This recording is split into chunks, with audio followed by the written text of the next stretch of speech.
नमस्कार साथियों, सार्थक पहल बदलाव हमसे है में पुनः आप लोगों का एक बार स्वागत है। आज हम लेके आए हैं मध्य प्रदेश का गठन। मध्य प्रदेश का गठन एक ऐसा टॉपिक है जो मध्य प्रदेश लोक सेवा आयोग द्वारा आयोजित मुख्य परीक्षा प्रारंभिक परीक्षा में तो आता ही है, साथ ही जितने भी प्रकार के व्यापम द्वारा या पीवी द्वारा जो एग्जाम लिए जाते हैं उन सब में ये महत्वपूर्ण हिस्सा होता है। तो मध्य प्रदेश स्तर की कोई भी तैयारी के लिए ये वीडियो हमारा बहुत महत्वपूर्ण होने वाला है, तो शुरू से आखिरी तक इसे देखें।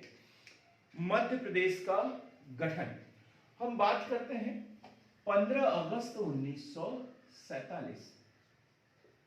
15 अगस्त 1947 भारत आजाद हुआ। भारत आजाद हुआ। अब इस समय जब भारत आजाद हुआ तो जो प्रांतों की श्रेणियां बनी हुई थी वो 4 भागों में बटी हुई थी। Part A, part B, part C और एक है पार्ट डी।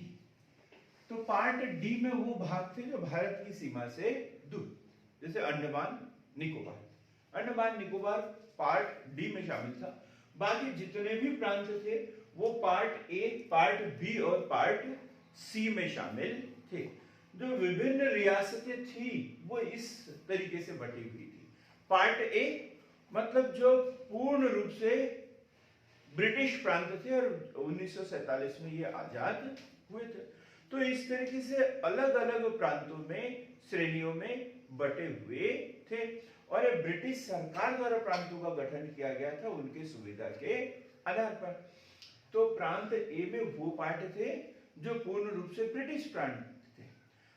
पार्ट बी में वो रियासतें थी जो पूर्ण रूप से ब्रिटिश तो नहीं थी, लेकिन किसी न किसी संधि के अंतर्गत उन्होंने ब्रिटिश आधिपत्य को स्वीकार किया हुआ था।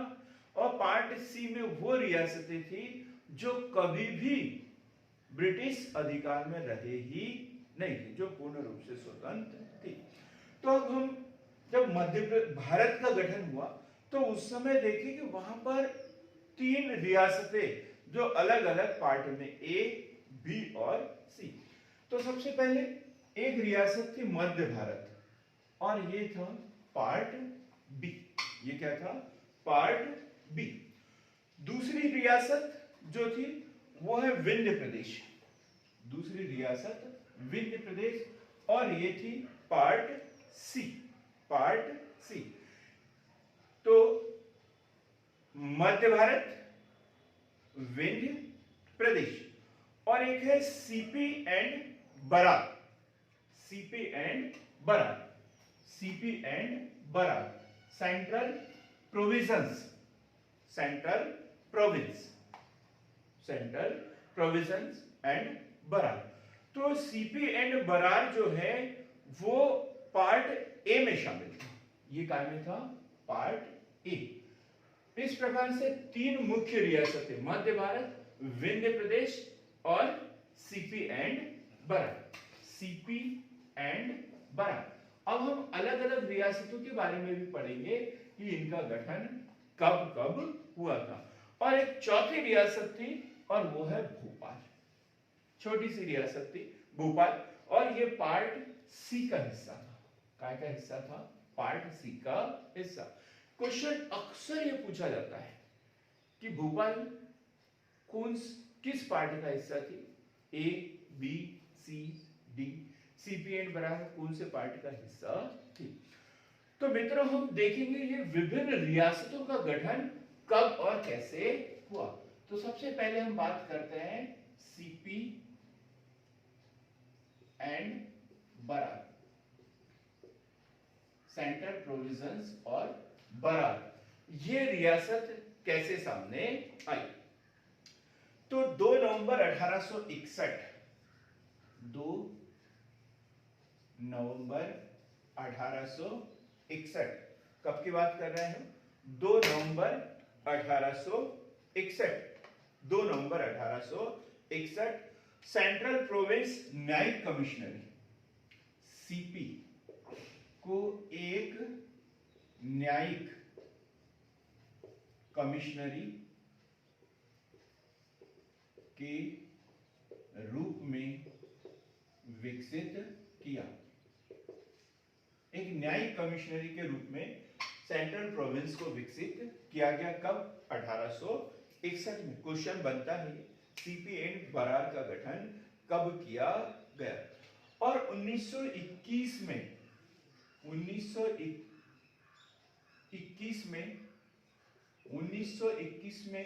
राज्यपाल प्रांत, गवर्नर स्टेट राज्यपाल प्रांत का दर्जा दिया। कौन सा? Governor state.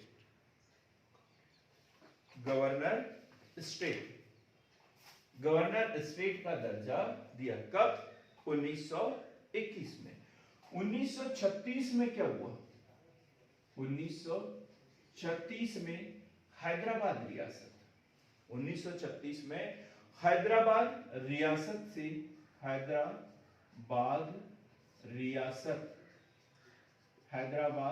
रियासत से बरार लेकर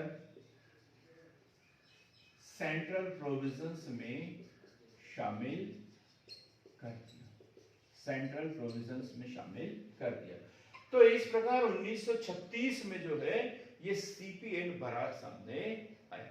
1861 में सेंट्रल प्रोविजंस का गठन हुआ और 1936 में जो है सेंट्रल प्रोविजंस एंड बरार के रूप में ये सामने आया। और जब 1947 में ये भारत स्वतंत्र हुआ तो 1947 में इसे पार्ट ए में शामिल किया। हमने पहले बताया कि ये जो रियासतें थी वो अलग अलग श्रेणी की थी। ए श्रेणी की अलग, बी श्रेणी की अलग, सी श्रेणी की अलग। लेकिन क्या किया इसमें? कुछ अन्य रियासतों को भी शामिल कर दिया।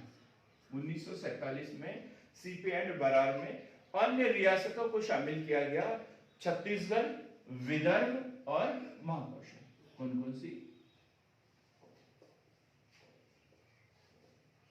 छत्तीसगढ़,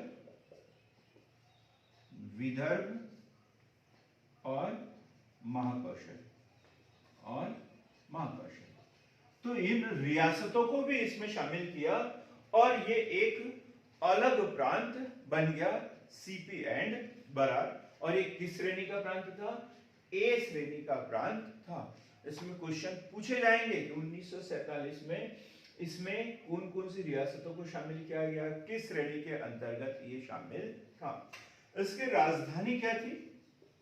राजधानी थी नागपुर। ये क्वेश्चन पूछा जाता है कई बार। ये लोगों के मन में आता है कि मध्य प्रदेश की राजधानी पहले कभी नागपुर थी। वो मध्य प्रदेश की नहीं थी। मध्य प्रदेश का एक प्रांत सीपी एंड बरार था और उसकी राजधानी क्या रखी गई थी? नागपुर। और इसके पहले सीएम जो थे वो थे पंडित रविशंकर। पहले सीएम सीपी एंड बरार के कौन थे? रविशंकर। और राज्यपाल थे, इसके जो राज्यपाल थे ईश्वर राघवेंद्र। राज्यपाल कौन? राज्यपाल जो थे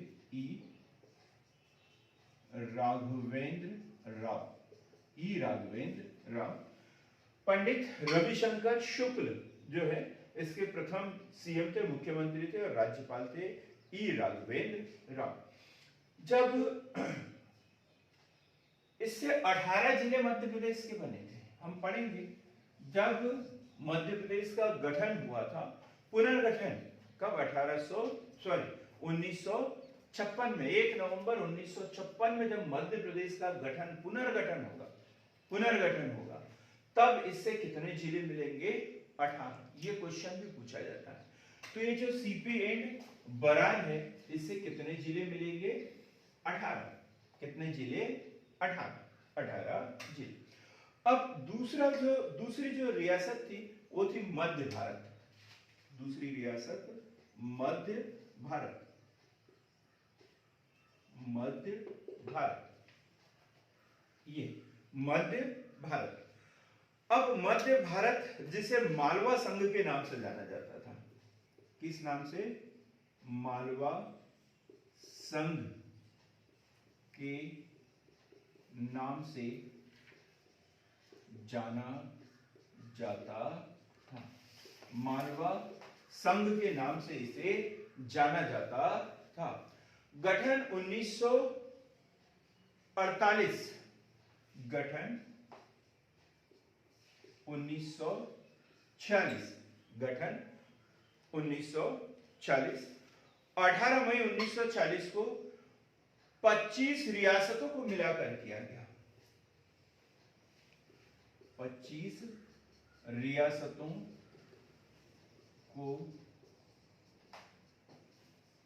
मिलाकर किया गया। कितनी रियासतों को? 25 रियासतों को मिलाकर किया गया। और इसकी जो राजधानी होती थी वो दो होती थी, शीतकालीन और ग्रीष्मकालीन। शीतकालीन और ग्रीष्मकालीन, ये क्वेश्चन में पूछा जाता है। शीतकालीन राजधानी, शीतकालीन जो राजधानी होती थी, शीतकालीन राजधानी ग्वालियर, शीतकालीन राजधानी ग्वालियर, ग्वालियर। और ग्रीष्मकालीन राजधानी इंदौर, ग्रीष्मकालीन राजधानी इंदौर, ग्रीष्मकालीन राजधानी इंदौर। तो मालवा संघ के नाम से इसे जाना जाता था। 25 रियासतों को मिलाकर इस प्रांत का गठन किया गया।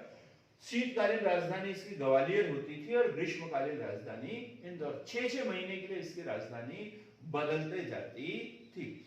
और ये जो है पार्ट बी का हिस्सा, इसे किस पार्ट में शामिल किया गया? Part B. कौन सी श्रेणी में शामिल था ये? श्रेणी बी में शामिल था। ये सीपीएन बरार श्रेणी ए में शामिल था और ये पार्ट बी में शामिल था। इसमें जब इसका गठन हुआ तो यहां के जो प्रमुख थे वो थे जीवाजी राव सिंधिया, जीवाजी राव सिंधिया, जिसे राज्यपाल बोलेंगे हम, राज्यपाल या राज्य प्रमुख, राज्यपाल या राज्य प्रमुख वो थे जीवाजी राव सिंधिया, जीवाजी राव सिंधिया। और जब सीएम जो थे, सीएम थे लीलाधर जोशी, सीएम लीलाधर जोशी। तो इस तरीके से देखो जो मालवा संघ है, इसे मध्य भारत के नाम से एक नए पार्ट बी का गठन किया गया, जिसकी शीतकालीन राजधानी ग्वालियर और ग्रीष्मकालीन राजधानी इंदौर, इसे पार्ट बी में शामिल किया गया। इसके जो राज्य प्रमुख थे या राज्यपाल थे वो थे जीवाजी राव सिंधिया और इसके जो मुख्यमंत्री थे वो थे लीलाधर जोशी, लीलाधर जोशी। और जब 1956 में मध्य प्रदेश का पुनर्गठन हुआ तो इस पार्ट से, पार्ट बी से जो है वो 16 जिले, कितने? 16 जिले बने थे, 16 जिले। मध्य प्रदेश का जब पुनर्गठन होगा तो पार्ट बी से हमें कितने जिले मिलेंगे? 16। कितने जिले मिलेंगे? 16। आगे हम पढ़ेंगे विंध्य प्रदेश, विंध्य प्रदेश।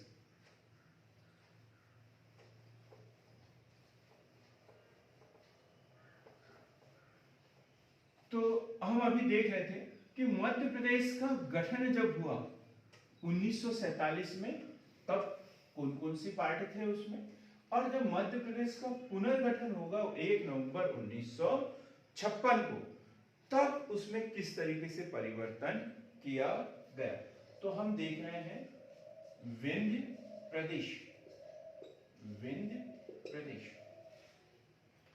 विंध्य प्रदेश 1947 में भारत की स्वतंत्रता के बाद बुंदेलखंड,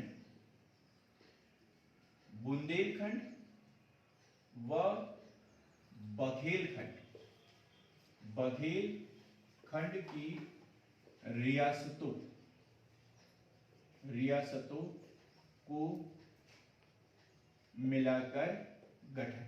क्या 1947 में जब भारत स्वतंत्र हुआ तो बुंदेलखंड और बघेलखंड की रियासतों को मिलाकर विंध्य प्रदेश का गठन किया गया। और ये कौन सा पार्ट था? Part C. Part C. Part C का निर्माण किया गया। रीवा के महाराजा मार्तंड सिंह देव, मार्तंड सिंह देव जो राज्य प्रमुख थे, राज्य प्रमुख किसे नियुक्त किया गया? रीवा के राजा मार्तंड, ये क्वेश्चन बनता है, मार्तंड सिंह देव, मार्तंड सिंह देव रीवा रियासत के प्रमुख। इसके बाद में देखें तो कप्तान अवधेश प्रताप सिंह तथा कामता प्रसाद सक्सेना। तो अलग अलग सीएम यहां बनाए गए। एक बुंदेलखंड के प्रमुख अलग हो गए और बघेलखंड के प्रमुख अलग अलग। बुंदेलखंड से किसको? बुंदेलखंड से जो है कप्तान अवधेश प्रताप सिंह, बुंदेलखंड से श्री कामता प्रसाद सक्सेना, श्री कामता प्रसाद सक्सेना, कामता प्रसाद सक्सेना, कांता प्रसाद सक्सेना। और बघेलखंड से जो है अवधेश प्रताप सिंह, अवधेश प्रताप सिंह। ये दोनों उप मुख्यमंत्री के रूप में कार्य करते रहे। और प्रमुख कौन थे? रीवा के राजा मार्तंड सिंह देव। लेकिन चूंकि दो अलग अलग रियासतें इसमें शामिल थी तो बुंदेलखंड से अलग कामता प्रसाद सक्सेना और बघेलखंड से अवधेश प्रताप सिंह के रूप में ये मंत्रिमंडल अलग से बनाया गया। और ये मंत्रिमंडल बना था 1/1/1948। कब? 1 जनवरी 1948। 1 जनवरी 1948।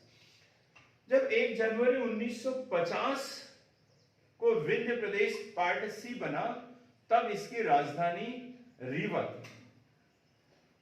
और राजधानी क्या थी इसकी? राजधानी रीवा, राजधानी रीवा। जब 1 जनवरी, देखो 1947 को तो भारत आजाद हो गया था। 1950 तक विभिन्न रियासतों का गठन और ये वो चलते रहा। तो जब 26 जनवरी 1950 को भारत जो विधिवत रूप से सामने आया, 26 जनवरी 1950 को हमारे देश का संविधान लागू हुआ, उस समय ये विंध्य प्रदेश पार्ट सी का हिस्सा बना, पार्ट सी का हिस्सा बना और इसकी राजधानी क्या बनी? रीवा। और तब जो है इसके मुख्यमंत्री बने, मुख्यमंत्री बनाए गए शंभुनाथ शुक्ल, शंभुनाथ शुक्ल। अब फिर से इसे समझते हैं क्योंकि यहां ढेर सारे नाम आ गए। तो देखो 1947 की बात करें तो बुंदेलखंड और बघेलखंड की रियासतों का गठन करके मध्य भारत बना। सरदार वल्लभ भाई पटेल को ये जिम्मेदारी सौंपी थी, ये जो विभिन्न रियासतें हैं इनको भारत में कैसे शामिल किया जाए। तो उन्होंने क्या किया? राज प्रमुख रीवा के राजा मार्तंड सिंह देव को बना दिया। अब चूंकि बुंदेलखंड भी इसमें शामिल था तो उनको बोला श्री कामता प्रसाद सक्सेना जो है उप मुख्यमंत्री के रूप में यहाँ पे काम करते रहेंगे। और बघेलखंड से अवधेश प्रताप सिंह को बोला कि ये यहाँ पे काम करते रहेंगे। बघेलखंड से कौन? अवधेश प्रताप सिंह। लेकिन जब 26 जनवरी 1950 को ये पार्ट सी में शामिल हुए तो फिर इसकी राजधानी रीवा रखी गई और यहाँ के मुख्यमंत्री किसको बनाया? शंभुनाथ शुक्ल। 1950 में शंभुनाथ शुक्ल। और जब मध्य प्रदेश का पुनर्गठन होगा कब? 1 नवंबर 1956, 1 नवंबर 1956।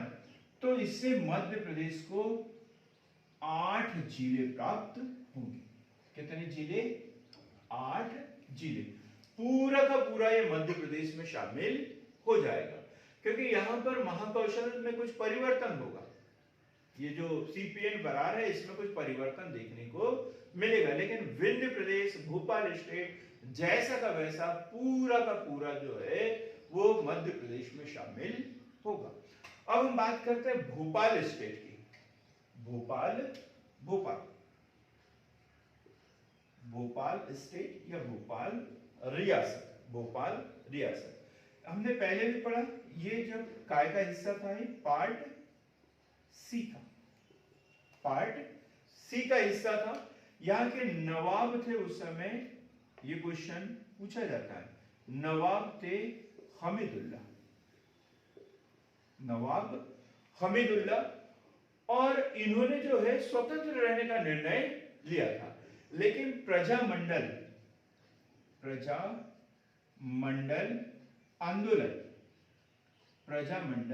आंदोलन और सरदार वल्लभ भाई पटेल का दबाव और इन्हें झुकना पड़ा। ये प्रजामंडल आंदोलन ये भी पूछा जाता है एग्जाम में, ठीक। और 1 जून 1949 को भोपाल, 1 जून 1949 को भोपाल जो है भारतीय संघ में शामिल। ये सरल सा क्वेश्चन बनता है, भारतीय संघ में शामिल होने वाली सबसे आखिरी रियासत कौन सी थी? तो वो थी भोपाल सबसे आखिरी में शामिल हुई थी। जबकि हैदराबाद इसने विरोध किया, जम्मू कश्मीर ने विरोध किया, जूनागढ़ ने विरोध किया, लेकिन ये किसी भी रूप में 1947 में ही भारत में शामिल हो चुकी थी। 47-48 में ये एकमात्र रियासत है जो 1 जून 1949 को भारतीय संघ में सबसे आखिरी में शामिल हुई थी। तो इस प्रकार देखें कि 1947 में भारत आजाद हुआ और 1950 तक विभिन्न रियासतों का संगठन होते रहा और वो भारतीय संघ में शामिल होती रही, और ये एक खंडित मध्य प्रदेश का गठन ये करती रही। अब हम बात करते हैं मध्य प्रदेश, ये जो मध्य भारत है वो मध्य प्रदेश कैसे बना, मध्य प्रदेश में कौन कौन से परिवर्तन कब कब देखने को मिले। एक एक चीज हमें नोट करना है इसमें। कभी भी कोई भी क्वेश्चन प्री के लिए भी बन सकता है, मेंस के लिए भी बन सकता है, या पीईबी द्वारा आयोजित किसी भी एग्जाम में इससे संबंधित क्वेश्चन बन सकते हैं। यदि हम इस मध्य प्रदेश की बात करें तो ये पूर्ण रूप से भू अवस्थित क्षेत्र है, लैंड-लॉक्ड क्षेत्र है। लैंड-लॉक्ड उस क्षेत्र को कहते हैं जिसकी कोई भी सीमा न तो समुद्र से मिलती है और न ही किसी दूसरे देश से मिलती है। तो मध्य प्रदेश की सीमा जो है 5 राज्यों से मिलती है, लेकिन वो पूरे के पूरे भारत के ही है। किसी भी विदेशी राज्य से, दूसरे देश से मध्य प्रदेश की सीमा नहीं मिलती है।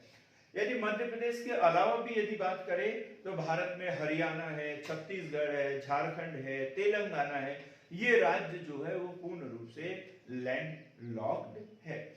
इसकी यदि हम उत्तर से दक्षिण की लंबाई देखें तो 605 किलोमीटर, 605 किलोमीटर, और पूरब से पश्चिम की देखें तो 870 किलोमीटर, 870 किलोमीटर। पूरब से पश्चिम 870 किलोमीटर और उत्तर से दक्षिण 605 किलोमीटर। ये क्वेश्चन अक्सर पूछा जाता है। मध्य प्रदेश का यदि क्षेत्रफल देखा जाए तो 3,08,245, 3,08,245 वर्ग किलोमीटर।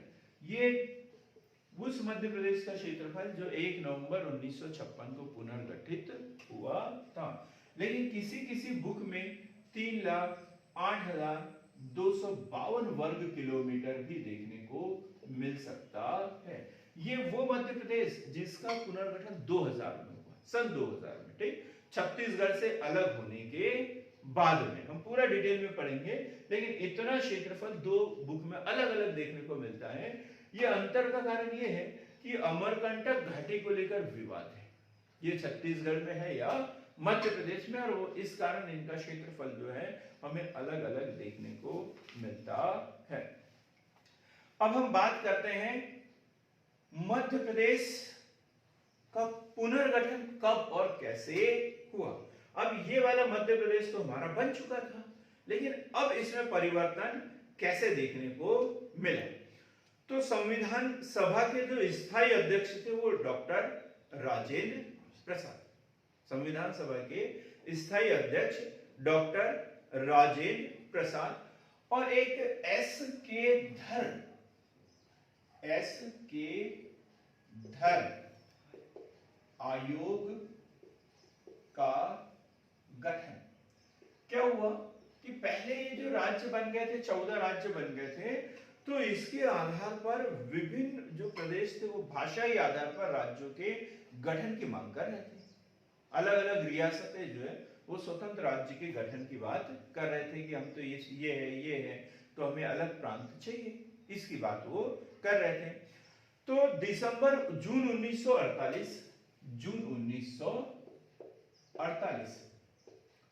1948 में एस के धर आयोग की अध्यक्षता में एक राज्य पुनर्गठन आयोग का गठन किया गया, और उसको इस बात के लिए सिफारिशें देना था कि भाषा के आधार पर राज्यों का गठन करना चाहिए या नहीं, भाषा के आधार पर राज्यों का गठन करना चाहिए या नहीं। ये जो एस के धर है ये कौन थे? इलाहाबाद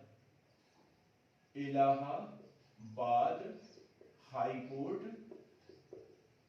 के सेवा निवृत्त न्यायाधीश, इनकी अध्यक्षता में एक आयोग का, राज्य पुनर्गठन आयोग का गठन किया गया। और इन्होंने क्या बोला?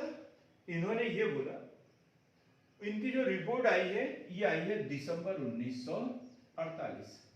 रिपोर्ट कब आई? दिसंबर 1948। और उन्होंने बोला कि राज्यों का गठन प्रशासनिक आधार पर किया गया,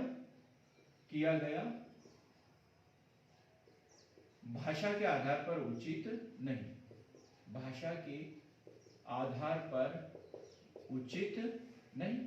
स्पष्ट बोल दिया इन्होंने कि राज्यों का गठन जो है प्रशासनिक आधार पर किया गया है और भाषा के आधार पर राज्यों का पुनर्गठन करना उचित नहीं है या ऐसा नहीं किया जाना चाहिए। ठीक, ये पहली रिपोर्ट कब आई? एस के धर आयोग, राज्य पुनर्गठन आयोग। जब उनकी रिपोर्ट आई तो उसके ऊपर विवाद हुए तो फिर क्या किया? एक जेबीपी समिति, दूसरी कौन सी? जेबीपी समिति। अब ये इस समिति का जो गठन किया गया था ये किया गया दिसंबर 1948 में। कब किया गया? दिसंबर 1948 में। काय के लिए किया गया? उद्देश्य क्या था? एस के धर आयोग की रिपोर्ट की जांच करने के लिए, एस के धर आयोग ने जो रिपोर्ट दी थी उसकी जांच करने के लिए एक समिति का गठन किया गया, JBP. J for Jawaharlal Nehru, B for Vallabh Bhai Patel,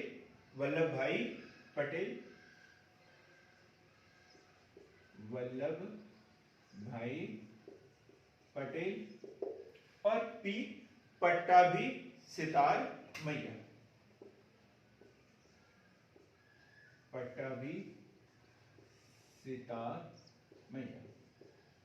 इनकी अध्यक्षता में जो है ये तीन लोगों की है, और जेबीपी समिति का गठन किया गया।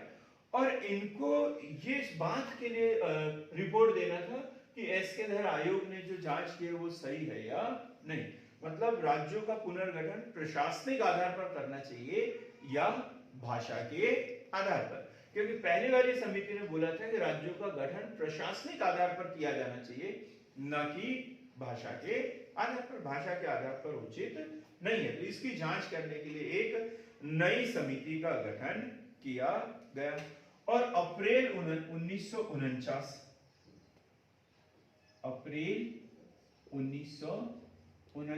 में रिपोर्ट दी और क्या बोला, राज्यों का गठन प्रशासनिक आधार पर उचित, भाषा के आधार पर नहीं, भाषा के आधार पर नहीं, भाषा के आधार पर नहीं होना चाहिए। यही बात इन्होंने की कि भाषा के आधार पर राज्यों का पुनर्गठन नहीं होना चाहिए। ठीक, अब दोनों समिति, एसके आयोग और जेबीपी समिति, दोनों ने एक ही रिपोर्ट दी। लेकिन दक्षिण भारत में यदि देखें तो भाषाई विविधता अधिक, दक्षिण भारत में भाषाई विविधता अधिक थी, दक्षिण भारत में भाषाई विविधता अधिक थी और भाषाई विविधता अधिक होने के कारण वहां पर भाषा के आधार पर प्रांतों के गठन की मांग उठी और विभिन्न प्रकार के आंदोलन वहां पर चलाए जाने लगे, लोगों द्वारा भूख हड़ताल की जाने लगी और ऐसे ही एक घटना घटी कहां, दक्षिण आंध्र प्रदेश में, दक्षिण आंध्र प्रदेश और वहां पर व्यक्ति का नाम है श्री रामुलु पोट्टी रमैया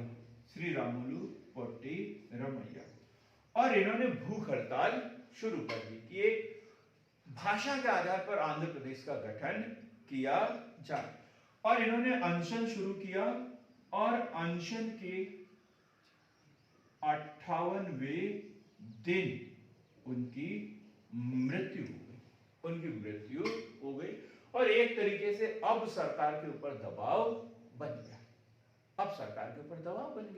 प्रधानमंत्री उस समय पंडित जवाहरलाल नेहरू थे और राष्ट्रपति राजेंद्र प्रसाद, तो इनके ऊपर दबाव बना कि नहीं, अब क्या किया जाए, अब तो इनकी मृत्यु हो गई है तो अब तो कुछ न कुछ कदम उठाना ही पड़ेगा। और 1952 में प्रधानमंत्री पीटी नेहरू द्वारा घोषणा की कि आंध्र प्रदेश का भाषा के आधार पर गठन किया जाएगा, आंध्र प्रदेश का भाषा के आधार पर गठन किया जाएगा। तो अब क्या हुआ, जैसे ही आंध्र प्रदेश का गठन हुआ और 1 अक्टूबर 1953 को भाषा के आधार पर आंध्र प्रदेश का गठन, तो इस तरीके से आंध्र प्रदेश भारत का पहला प्रांत बना जिसका गठन भाषा के आधार पर हुआ था। ये क्वेश्चन बहुत सारे एग्जाम में पूछा गया है। और कब हुआ, 1 अक्टूबर 1953। तो बार बार ये क्वेश्चन तो एग्जाम में पूछा जाता है, लेकिन दूसरे प्रांत भी अब भाषा के आधार पर राज्यों के गठन की मांग करने लग गए। जब एक बार गठन हो गया तो दूसरे प्रांतों में भी ऐसी ही मांग उठने लग गई। इसलिए एक राज्य पुनर्गठन आयोग 19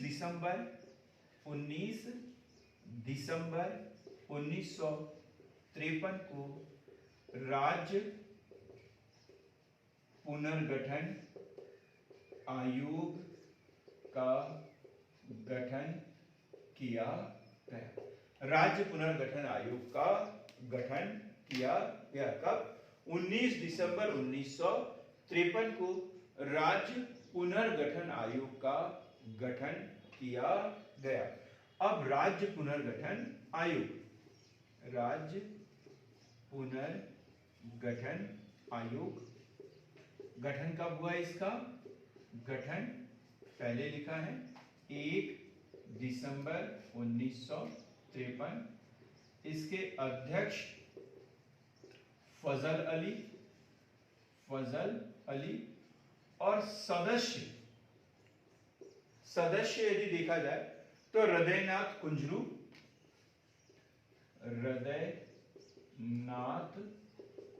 कुंजरू और दूसरे सदस्य थे के एम पणिक्कर। और इन्होंने जो रिपोर्ट दी वो है 1955। रिपोर्ट जो है 1955 में आई, रिपोर्ट 1955 में आई इनकी। और इस आधार पर इन्होंने 14 राज्य व 6 केंद्र शासित प्रदेश के गठन की अनुशंसा की। और इन्हीं 14 राज्यों में एक कौन सा होगा? मध्य प्रदेश। इन्हीं 14 राज्यों में एक होगा मध्य प्रदेश। तो राज्य पुनर्गठन आयोग का गठन 1 दिसंबर 1952। इसके अध्यक्ष फजल अली, सदस्य हृदयनाथ कुंजरू, के एम पणिक्कर। और इन्होंने भाषा के आधार पर राज्यों के गठन की बात की है। 14 राज्य व 6 केंद्र शासित प्रदेश बनने की बात की। ठीक, रिपोर्ट कब आई? 1955। रिपोर्ट 1955। तो हम देखेंगे अब मध्य प्रदेश कैसे बना, क्या क्या परिवर्तन इसमें किए गए। तो अभी देखेंगे हम इसमें सीपीए जो बरार था, नागपुर इसमें शामिल था।